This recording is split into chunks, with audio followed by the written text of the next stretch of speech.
Karibu tena mtazamaji, na wanasema ukistaajabu ya Musa utaona ya Firauni, na pengine taarifa hii mtazamaji basi itakuacha pia na maswali kidogo tu. Tuingie kaunti ya Baringo ambapo wakazi kadhaa wa kijiji cha Olkokwe katika kaunti ndogo ya Mogotio, kaunti hiyo ya Baringo, wanaishi kwa hofu baada ya maji kuanza kuvuja kutoka ardhini kwa njia isiyoeleweka na kuendelea kufurika katika mashamba pamoja na makazi yao.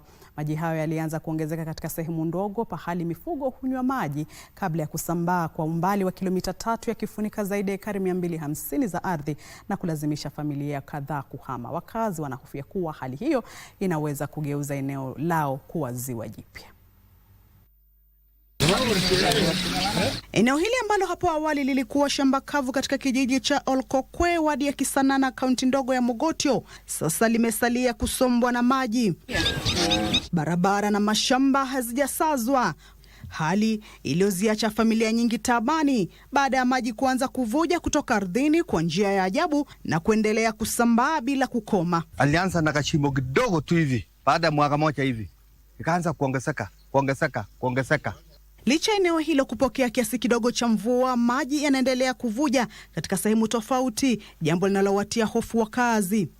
Sasa maji tu litokezea kwa manyumba direct, yani kuna ile mashimo kidogo hivi inafanya unyevu hivi. Tukakaa siku 2, siku ya 3 usiku maji katokelezea, tulistukia tu maji inatambaa. Viatu inatambaa kwa nyumba. Ukifika jikoni ametokea chini, amemaliza hiyo sehemu yote ya moto. Hata sasa ni kuhama tu, unaenda tu, hata wewe mwenyewe huwezi fukuzwa. Maji sasa yamefika kwa ile, naona mahindi hiyo kwa gate. Umefika hapa maji ya barabara. Alafu na hii shamba ile alipandwa juzi, maji peke yake. Mahindi hakuna. Wataalamu wakiwemo kutoka kampuni ya ustawi wa joto ardhi walitembelea eneo hilo.